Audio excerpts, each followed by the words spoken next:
આજે પીઆઈ ડાંગર અને પીઆઈ પટેલ આ બંને જણાને અહીંયા આગળ પૂછપરછ માટે બોલાવવામાં આવ્યા હતા. જો આ બંને જણાની પૂછપરછના પ્રમુખ મુદ્દાની વાત કરવામાં આવે તો શરૂઆતની તપાસ જે પીઆઈ ડાંગરે કરી હતી અને ત્યારબાદ પીઆઈ ડાંગરને 1લી તારીખે સસ્પેન્ડ લીવ રિઝર્વ મૂકવામાં આવ્યા અને ત્યારબાદ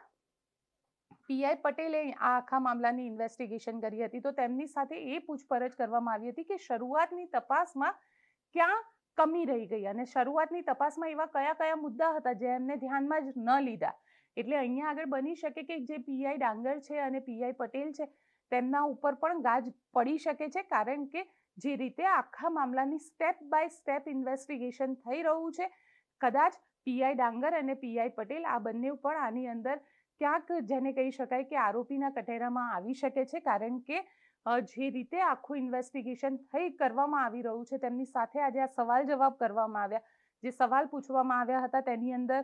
શરૂઆતની તપાસની અંદર ક્યાં ખામી રહી ગઈ હતી, કયા કારણે ખામી રહી ગઈ હતી, જો આરોપીઓનું નામ લેવામાં આવતું હતું તો કેમ આરોપીઓનું નામ નાખવામાં ન આવ્યું, અને સાથે સાથે જે નવનીત બાલદિયાની સાથેનો એક ઓડિયો જે પીઆઈ ડાંગરનો વાયરલ થયો હતો, કારણ કે જ્યારે પીઆઈ ડાંગર તેમનું સ્ટેટમેન્ટ લેવા જાય છે ત્યારે નવનીત બાલદિયાનો જે ફોન હોય છે તે ફોન રેકોર્ડિંગ મોડ ઉપર હોય છે અને બંને વચ્ચેનો જે સંવાદ છે તે સંવાદ અહીંયા રેકોર્ડ થઈ જાય છે. વારે વારે એ જયરાજ આહીરનું નામ લઈ રહ્યા છે નવનીત બાલદિયા, તો પછી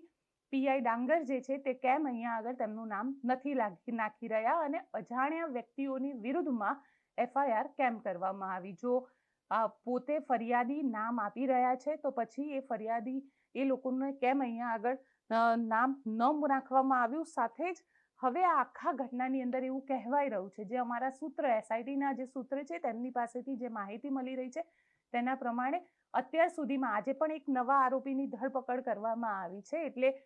જે 8 આરોપી પહેલા પકડાયા હતા ત્યારબાદ અન્ય બીજા 2 આરોપીઓની ધરપકડ કરવામાં આવી. એટલે